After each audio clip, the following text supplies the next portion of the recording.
Hello mes amis, j'espère que vous allez bien. Ici il pleut pas mal en ce moment, donc le temps est assez mitigé, il pleut, il fait beau, donc il est assez, le temps est très incertain.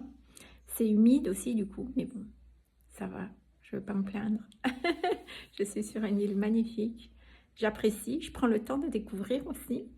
Et puis, vous savez, je sens vraiment qu'il y a eu deux étapes. La première étape, c'était l'installation matérielle. Puis là, c'est vraiment une installation émotionnelle de soi aussi. Parce que quand on change comme ça, c'est une nouvelle étape de vie, un nouveau cadre, il faut le temps de s'adapter, il faut aussi que le corps s'adapte à tout ça. Donc ça y est, je suis contente. Mon corps a repris vraiment ses marques et ça fait plaisir aussi. Et puis après, il y a aussi l'accompagnement émotionnel dans tout ça parce que en fait, on est toujours face à soi-même et je me rends compte d'une chose ce matin, c'est que j'ai quitté Nice pour venir ici, mais en fait, je suis vraiment reconfrontée aux mêmes choses que j'ai vécues à Nice. À la différence est que ici, je n'ai pas de backup.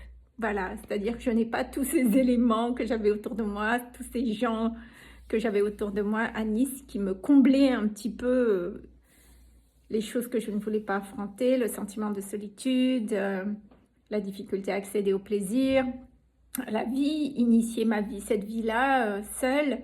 Donc ici, en fait, ce qui est chouette, c'est que je n'ai pas le choix. Là, je suis vraiment face à moi-même, donc il n'y a pas d'autre choix que de transmuter ça, de dépasser ça.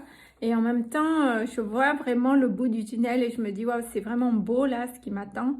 Parce que quand j'aurai vraiment mis tout ça en place, je suis déjà en train de mettre ça en place, ben franchement, ça me permettra ouais, de gagner vraiment cette autonomie affective, me sentir bien avec moi. Et ça fait du bien en fait. Et je ressens que, ben oui, effectivement, on est thérapeute, on a franchement, la vie nous rattrape, la vie elle est là. Et puis en fait, c'est même pas ça, c'est juste que c'est un désir de s'aimer à un haut niveau d'amour qui amène à ce qu'on soit confronté, d'aller au bout des choses, quoi. Voilà, il n'y a pas de je me sens un petit peu bien, je suis un petit peu bien dans mes relations. Non, c'est pas ça qui m'intéresse. Moi, je veux des relations à un haut niveau d'amour. Et j'ai envie de rencontrer des personnes de qualité et qui vibrent comme moi, à la hauteur de tout ce que j'offre aussi hein, en termes de relations. Il y a quelque chose de non négociable, en tout cas, qui jaillit en moi. Donc, du coup, ça prend cette forme-là aujourd'hui. Et cette forme d'exigence, en fait, c'est juste, c'est pas de l'exigence par rapport à l'autre, mais d'être exigeante par rapport à ce que je veux cultiver, me demande et m'invite à accepter aussi cet espace de, entre guillemets, de solitude pour prendre le temps de ressentir avec les gens qui sont en lien avec moi, est-ce que ça me correspond pas, accepter que ça ne me corresponde pas non plus, et de traduire tout ce mouvement-là avec un œil de la conscience de ce que je désire vivre, et assumer véritablement que s'il y a des liens qui ne fonctionnent pas, ce qui est déjà le cas ici, c'est juste que ça ne me satisfait pas. Voilà. Je n'ai jamais voulu vivre ma vie à moitié, j'ai toujours envie de la vivre pleinement. J'ai quelque chose de très passionné en moi qui fait que j'ai toujours envie que les choses soient pleines. J'ai envie d'aimer pleinement. Quand je fais un plat, j'y mets tout mon cœur et j'ai envie de, oui, ah, c'est bon, il y a du piment, il y a tout ce que j'aime. Quand je partage vraiment, je suis très généreuse, les gens qui me connaissent le savent. Et ouais, c'est dans ce sentiment plein de toutes choses qu'effectivement, vouloir les vivre à un haut niveau d'amour, c'est génial, mais c'est important aussi de savoir que c'est impliquant parce que ça demande aussi d'accepter que certaines personnes ne nous correspondent pas. Donc, quand on est dans cette configuration comme moi, où on vient, je quitte tout, j'arrive ici, la première volonté, c'est d'être en lien. Dire, ah, j'ai envie de me sentir intégrée, j'ai envie d'être en lien. Mais c'est pas du tout ça l'objectif en fait. C'est pas le fait, l'objectif c'est d'être en lien, mais pas faire ce que j'ai fait avant, c'est-à-dire je vais être en lien avec des gens qui sont, c'est pas une question de niveau, j'allais dire en dessous de moi, mais c'est pas ça, j'ai pas envie d'utiliser ce mot-là, mais des gens où je suis dans ce positionnement d'offrir pour me sentir aimée ou indispensable. Ça y est, ça c'est dépassé, quoi. J'ai plus envie de ça, donc je ne suis plus à ce stade et j'en suis ravie. Mais il s'agit ici vraiment d'avoir le courage de faire le pas de ce que j'ai envie de mettre en place pour moi aujourd'hui. Donc, je suis très contente d'être sur cette île. Et je ne reviendrai pas en arrière, en fait, ça c'est une évidence. J'aime la vie insulaire, je trouve que les gens sont particulièrement gentils ici, en Martinique. Je retrouve de la gentillesse, je retrouve de la spontanéité, les gens sont chaleureux, ça fait plaisir. Et maintenant, je comprends bien que il y a des relations déjà qui ne me correspondent pas, et c'est ok, c'est correct.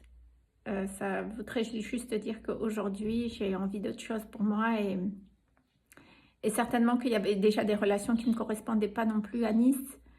Et en fait, vous savez, je prends conscience qu'il y a une différenciation entre le fait d'avoir peur de vivre le rejet, d'avoir peur de vivre l'abandon, qui fait qu'on va faire en sorte que la relation fonctionne, peur de ce que l'autre pourrait penser de soi. Et moi, j'ai tellement souffert d'avoir été jugée comme étant quelqu'un de compliqué que ça, c'est un petit peu quelque chose qui vient me chercher assez facilement. Et du coup, je vois bien que, effectivement, avant, je faisais tout pour ne pas qu'on ait à dire que je sois compliquée ou je veux pas que vivre le rejet, la séparation. Et aujourd'hui, je comprends avec conscience et sagesse qu'accepter que les gens soient libres d'être ce qu'ils sont, que les gens puissent aussi, c'est pas tellement décevoir, il n'y a pas de déception, il n'y a pas de rejet, il n'y a pas d'abandon, il y a juste des personnes qui ont des besoins différents et qui agissent d'une manière ou d'une autre dans leur monde et que cette façon d'agir ne correspond pas à mes valeurs. Voilà, c'est tout. Et d'accepter aussi que voilà, que les choses, elles sont autrement. Et oui, je suis une femme pleine dans ce que j'aime vivre. Donc, oui, il y a une exigence dans, dans le fait de me respecter dans ce qui m'est important pour moi. C'est une évidence. Quand j'aime les gens, je les aime à 100%. J'ai envie de cet amour pour moi à 100%. Il y a une sincérité. Je suis quelqu'un d'intègre, de sincère et de transparence. Donc, j'ai envie de ça en termes d'amitié aussi. Donc, à un moment donné, quand la confiance est rompue, la confiance est rompue. Et bien, pour rétablir ça, c'est autre chose. Voilà.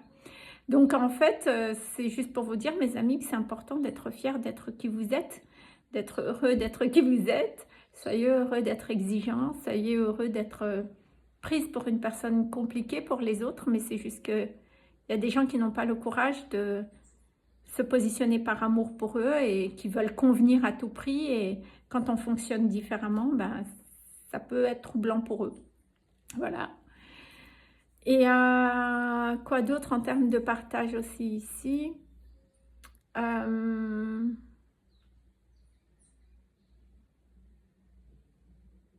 Ouais, je pense que c'est ça. Jamais j'aurais cru qu'un jour... Vous savez, quand on a grandi en ayant travaillé tôt, moi j'ai travaillé tôt au restaurant de mes parents, on était dans une situation financière qui était... C'était pas précaire, pauvre, mais quand même, c'était très compliqué. Donc j'ai travaillé tôt, l'insécurité financière, c'est quelque chose que j'ai connu auparavant. Et,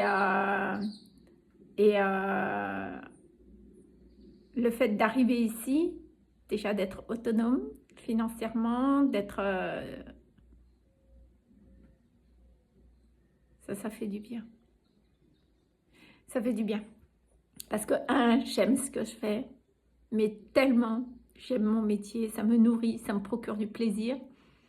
Et puis, je me remercie d'avoir vraiment appliqué les processus du programme que je vous partage, ces processus sécurité, prospérité, parce que ce processus m'a vraiment porté, m'a fait sortir de l'insécurité, du sentiment d'insécurité, de l'insécurité, pour vraiment être dans ce sentiment de sécurité, d'abondance et de prospérité.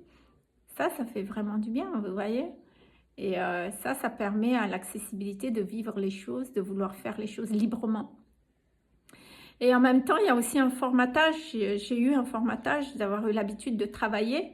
Et puis, l'accès au plaisir n'est pas quelque chose dont j'ai l'habitude de vivre. Et puis là, tout d'un coup, paf, quoi, il y a cet apprentissage-là, l'apprentissage du plaisir et de se dire, waouh, ça c'est vraiment, c'est une autre vie, quoi. Comme si c'est un autre objectif de vie que de se câbler sur le plaisir et uniquement sur le plaisir. Waouh, ça c'est autre chose. Donc, je me sens vraiment en apprentissage et j'ai envie d'apprendre. Donc, c'est challengeant émotionnellement, bien sûr, parce qu'on ne sait pas faire.